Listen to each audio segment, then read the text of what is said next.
La segunda parte yo la quiero relacionar con una reflexión que va también dando pues al corazón de la necesidad que nosotros tenemos de estar listos ya para enfrentar, pues como se debe, la venida de nuestro Señor Jesucristo, que es inminente y que nos coloca en el hecho y en la verdad de que en este mismo momento podemos ser arrebatados. Y yo le quiero titular, Lili, pero te dejé una lectura pendiente, antes de como para hacer un enganche con la primera parte. Léenos por favor la que te dejé pendiente. Bueno, espérame tantito y vamos a relacionarla con esto. Ok, gracias Lili. Nuestra segunda parte tiene como título esto: ¿una novia enamorada o una novia interesada? Todos los novios paren la oreja, también los que no andan novios. Pregunta: ¿una novia enamorada o una novia interesada? Veme buscando, te lo voy a cambiar porque ya ahorita es más directo. Mateo 25. Mateo 25, exactamente los primeros versículos. Si usted tiene su Biblia por ahí, préndala ya, y ahora se prende, ya no sé. Pues ustedes localícenme por favor ese versículo. Mateo 25, y tengan la amabilidad de acompañarnos, ahorita que yo le diga a Lili, que nos ayude a leer del capítulo 25 de Mateo exactamente los primeros versículos hasta el versículo 12. 12. Bueno, si lo tiene Lili ya. Sí. Ándale, Lili. Parábola de las 10 vírgenes. Okay. Entonces, el reino de los cielos será semejante a 10 vírgenes que tomando sus lámparas salieron a recibir al esposo. 5 de ellas eran prudentes y 5 insensatas. Las insensatas, tomando sus lámparas, no tomaron consigo aceite, mas las prudentes tomaron aceite en sus vasijas juntamente con sus lámparas. Y tardándose el esposo, cabecearon todas y se durmieron. Y a la medianoche se oyó un clamor: aquí viene el esposo, salid a recibirle. Entonces todas aquellas vírgenes se levantaron y arreglaron sus lámparas. Y las insensatas dijeron a las prudentes: danos de aceite, de su aceite, porque nuestras lámparas se apagan. Mas las prudentes respondieron diciendo: para que no nos falte a nosotras y a vosotras, id más bien a los que venden y comprad para vosotras mismas. Pero mientras ellas iban a comprar, vino el esposo, y las que estaban preparadas entraron con él a las bodas y se cerró la puerta. Después vinieron también las otras vírgenes diciendo: Señor, Señor, ábrenos. Mas él respondiendo dijo: de cierto os digo que no nos conozco. Velad pues, porque no sabéis el día ni la hora en que el Hijo del Hombre ha de venir. Perfecto. Mateo 5:6 dice: bienaventurados los que tienen hambre y sed de justicia, porque ellos serán saciados. Esta bienaventuranza nos habla de deseo espiritual, de satisfacción espiritual y de plenitud espiritual. Juan 7:37 dice: en el último y gran día de la fiesta, Jesús se puso en pie y alzó la voz diciendo: si alguno tiene sed, venga a mí y beba. Él decía que bebieran de su misma persona. Pero ustedes, les decía Jesús, solo quieren mi comida, la que les había multiplicado en la alimentación de los 5,000. Deseo titular esta meditación de la siguiente manera: ¿una novia enamorada o una novia interesada? ¿Presencia o bendición? El tema de este día está relacionado con el hecho de amar a Dios, de desear a Dios. Y con respecto a amar, a anhelar a Dios, es básico que nosotros sepamos que a Dios debemos anhelarlo por lo que Él es y no solamente por lo que Él hace o nos da. La iglesia es la novia de Cristo, será la esposa de Cristo, como aplique y en la línea de pensamiento que aplique. Siempre que yo diga cómo aplique, ustedes póngale y en la línea de pensamiento que aplique para no repetirlo tantas veces. Eso quiere decir que hay una explicación más profunda, pero que en este momento no voy a tomar más tiempo porque nos vamos a ir de hecho al tema que nos ocupa. Una novia enamorada o una novia interesada. Presencia o bendición. ¿Ok? La iglesia de Cristo, la iglesia es la novia de Cristo, será la esposa de Cristo más adelante, como aplique. Y pensemos por un momento, cada uno de nosotros, como parte de la iglesia de Cristo, somos una novia enamorada, anhelamos a Dios por Él mismo o por sus bendiciones solamente. Realmente, pase lo que pase o por interés. El capítulo 6 de Juan nos va a ayudar para que entendamos lo importante que es amar, lo importante que es anhelar a Dios por Él mismo y no solamente por interés en sus bendiciones. Veamos los hechos que siguieron a la alimentación de los 5,000. La gente anda buscando a Jesús, imagínenselos, anda la gente buscando a Jesús.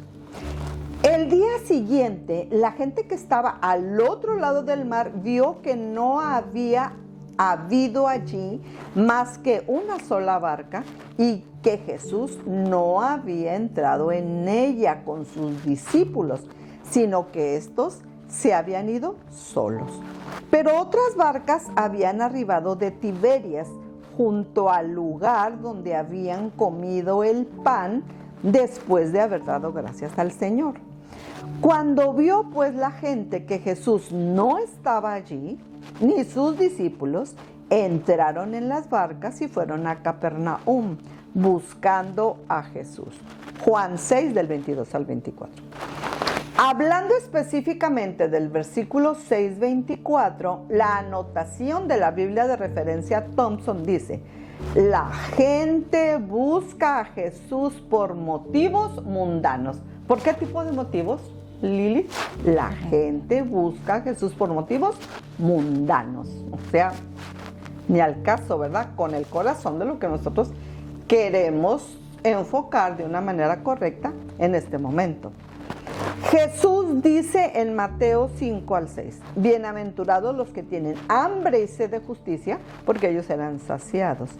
En Juan 7:37 Jesús dice, si alguno tiene sed, venga a mí y beba.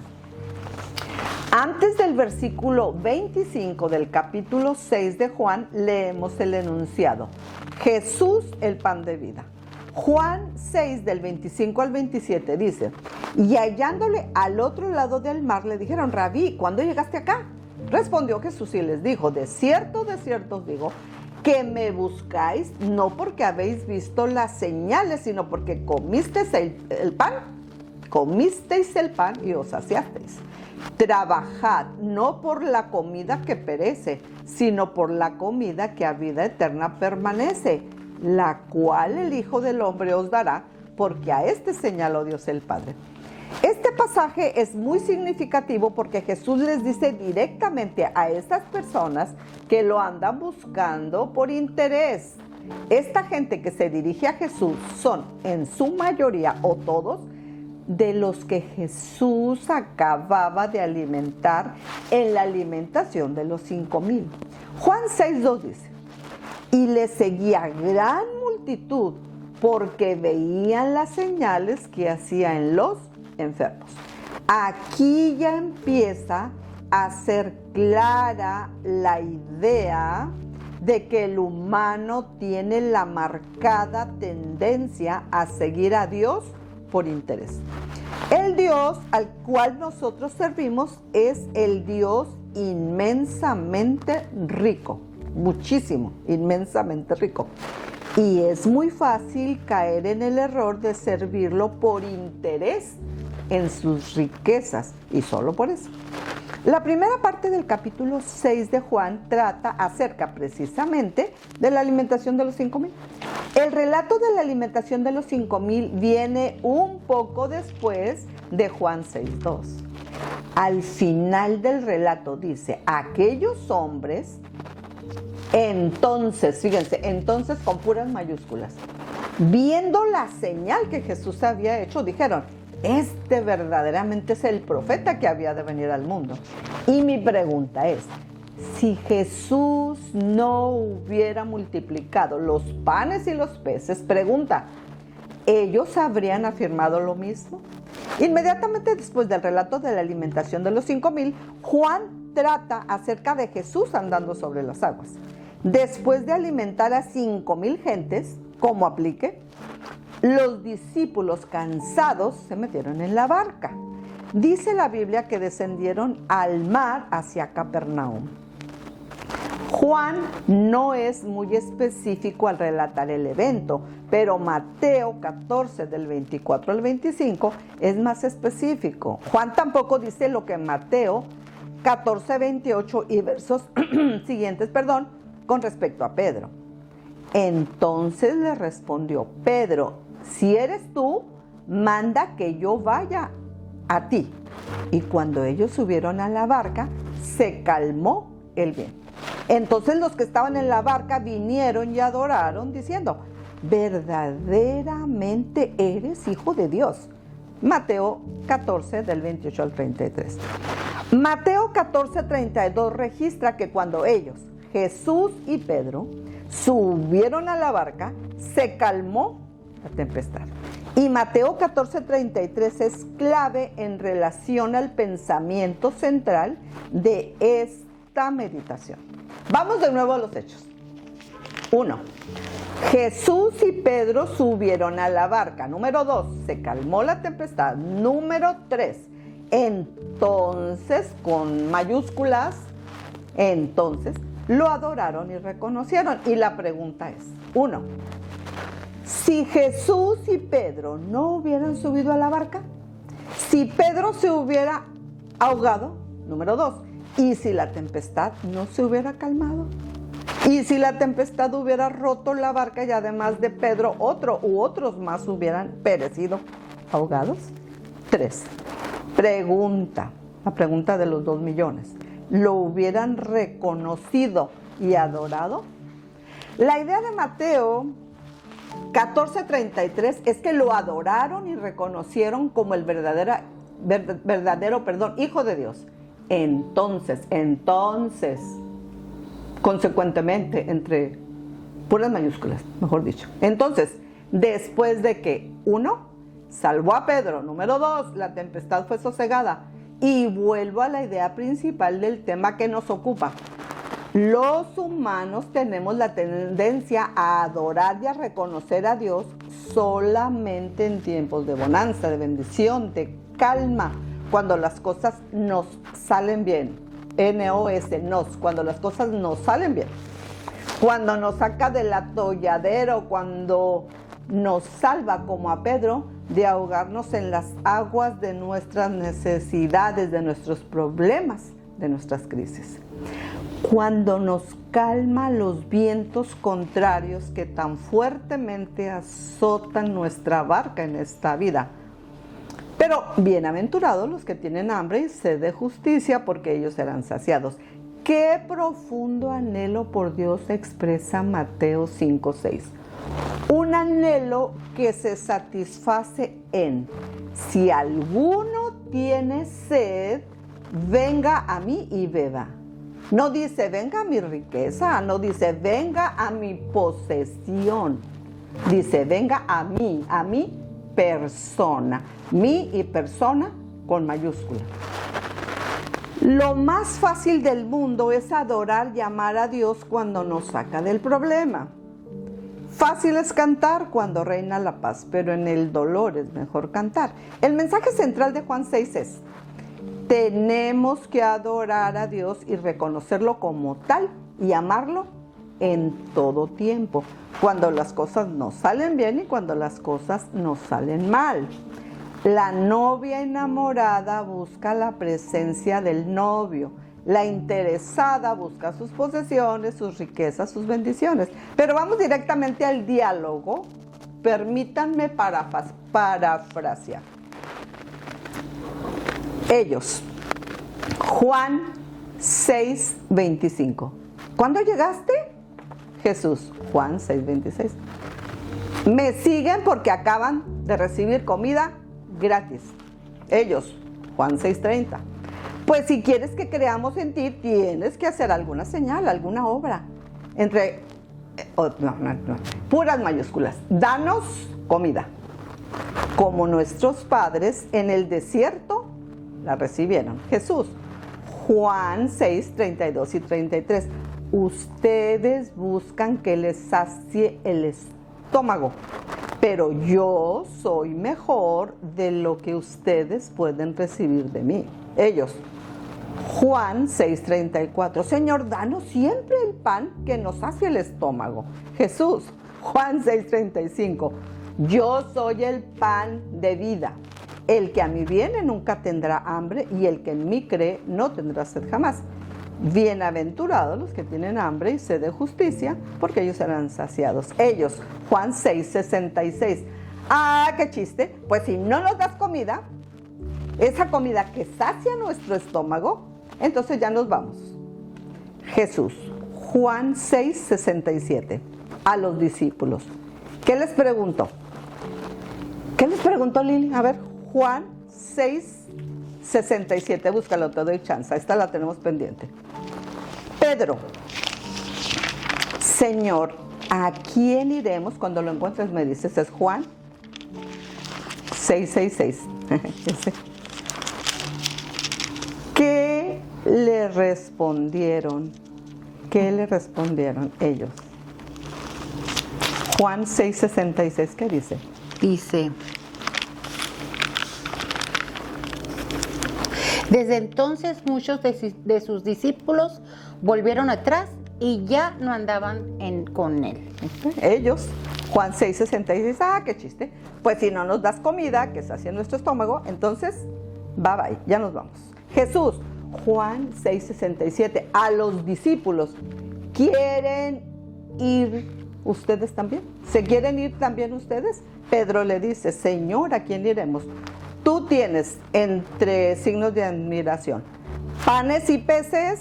No, entre signos de admiración, palabras de vida eterna. Dime literalmente cómo dice el versículo del capítulo 6 de Juan, el número 68. Lili, ¿qué dice? Le respondió Simón Pedro, Señor, ¿a quién iremos?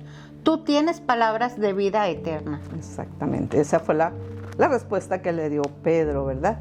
Y termina el capítulo 6 de Juan así. Jesús les respondió, no os he escogido yo a vosotros los 12 y uno de vosotros es diablo. ¿Es qué? Diablo, aquí dice. Hablaba de Judas Iscariote, por supuesto, del hijo de Simón. Como aplique, porque este era el que le iba a entregar y era uno de los 12.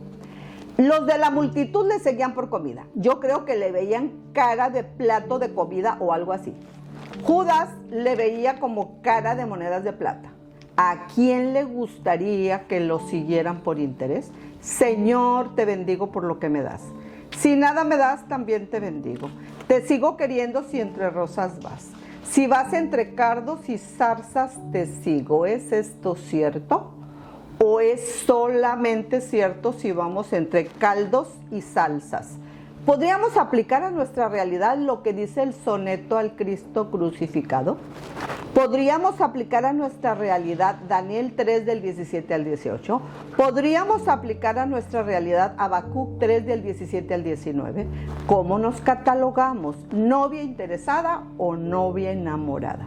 ¿Presencia o bendición? A estas alturas es necesario aclarar que Dios quiere bendecirnos, pero este no es el asunto. El asunto es, ¿cuál es la prioridad para nosotros con respecto a Dios? ¿Presencia o bendición? Lucas 11 del 11 al 13 dice, ¿qué padre de vosotros, si su hijo le pide pan, le dará una piedra? ¿O si pescado, en lugar de pescado, le dará una serpiente? ¿O si le pide un huevo, le dará un escorpión? Pues si vosotros, siendo malos, sabéis dar buenas dádivas a vuestros hijos, ¿cuánto más vuestro Padre Celestial dará pan, pescado o huevo a los que se lo pidan? No, notemos el cambio de hilo de pensamiento. ¿Cuánto más vuestro Padre Celestial dará el Espíritu Santo a los que se lo pidan, es decir, cuánto más vuestro Padre Celestial se dará a sí mismo a los que lo anhelen, a los que lo deseen a Él como persona. Es infinitamente mejor su persona que su riqueza. Mateo 6:33.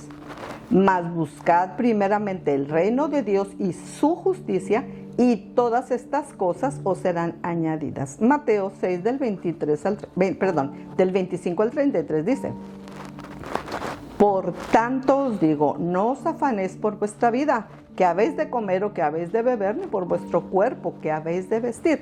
¿No es la vida más que el alimento y el cuerpo más que el vestido? Mirad las aves del cielo, que no siembran, ni ciegan, ni recogen en graneros, y vuestro Padre Celestial las alimenta. ¿No valéis vosotros mucho más que ellas? ¿Y quién de vosotros podrá, por mucho que se afane, añadir a su estatura un codo? Y por el vestido, ¿por qué os afanáis? Considerad los lirios del campo, como crecen, no trabajan ni hilan. Pero os digo que ni aun Salomón, con toda su gloria, se vistió así como uno de ellos. Y si la hierba del campo, que hoy es y mañana se echa en el horno, Dios la viste así, ¿no hará mucho más a vosotros, hombres de poca fe?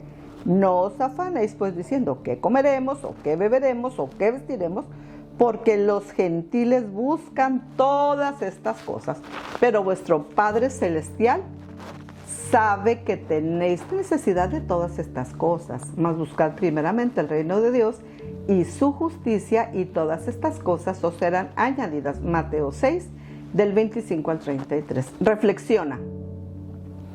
Después de Dios, ¿qué es lo que más amas en la vida? ¿Cómo reaccionarías si eso te fuera quitado? Después de Dios, ¿qué es lo que más anhelas en la vida? ¿Cómo reaccionarías si eso nunca te fuera concedido? Juan 6, del 26 al 27 dice: respondió Jesús y les dijo: de cierto os digo que me buscáis no porque habéis visto las señales, sino porque comisteis el pan y os saciasteis. Trabajad no por la comida que perece, sino por la comida que a vida eterna permanece, la cual el Hijo del Hombre os dará, porque a este señaló Dios el Padre. Bienaventurados los que tienen hambre y sed de justicia, porque ellos serán saciados. Presencia o bendición. Novia enamorada o novia interesada. Aquí terminó la parte 2 de 3, y entonces ahora nos vamos a enfocar a la última parte, que es la siguiente. Y yo quiero hacer aquí una conexión o una concatenación. Búscame por favor, Lili, porque ese va a ser el gancho para la parte final, que es la parte 3, y que está ubicada específicamente en el capítulo 25. Vamos a volver otra vez a Mateo 25, versículos del 1 al 13. Y ya luego que tú lo leas, yo voy a leer la segunda base bíblica que nos va a servir como la cadena para entrar a la tercera parte. Y ahorita les voy a decir la cita. ¿Sí nos puedes leer por favor otra vez Mateo 25, del 1 al 13? Parábola de las 10 vírgenes. Entonces el reino de los cielos será semejante a 10 vírgenes que tomando sus lámparas salieron a recibir al esposo. 5 de ellas eran prudentes y 5 insensatas. Las insensatas, tomando sus lámparas, no tomaron consigo aceite, mas las prudentes tomaron aceite en sus vasijas juntamente con sus lámparas. Y tardándose el esposo, cabecearon todas y se durmieron. Y a la medianoche se oyó un clamor: aquí viene el esposo, salid a recibirle. Entonces todas aquellas vírgenes se levantaron y arreglaron sus lámparas. Y las insensatas dijeron a las prudentes: dadnos de vuestro aceite, porque nuestras lámparas se apagan. Mas las prudentes respondieron diciendo: para que no nos falte a nosotras y a vosotras, id más bien a los que vendes y comprad para vosotras mismas. Pero mientras ellas iban a comprar, vino el esposo, y las que estaban preparadas entraron con él a las bodas, y se cerró la puerta. Después vinieron también las otras vírgenes diciendo, Señor, Señor, ábrenos. Mas él respondiendo dijo, de cierto os digo que no os conozco. Velad pues, porque no sabéis el día ni la hora en que el Hijo del Hombre ha de venir. Perfecto. Bueno, ahora permítanme hacer la conexión para el inicio en Mateo 7, 21, para hacer el enganche y luego ya irnos a la tercera y última parte de estas tres que hemos venido reflexionando. Mateo 7, 21. No todo el que me dice, Señor, Señor, entrará en el reino de los cielos, sino el que hace la voluntad de mi Padre que está en los cielos. Muchos me dirán en aquel día, Señor, Señor, ¿no profetizamos en tu nombre? ¿Y en tu nombre echamos fuera demonios? ¿Y en tu nombre hicimos muchos milagros? Y entonces les declararé, nunca os conocí, apartaos de mí, hacedores de maldad. O sea, hay que checar el punto, porque estamos hablando aquí de las vírgenes sabias que están a punto de ser arrebatadas y de las insensatas que están a punto de ser dejadas. Así que el punto de inflexión está aquí y lo vamos a hacer a través de la siguiente consideración bíblico-escatológica basada en la idea siguiente, y recuerden que es la 3 de 3.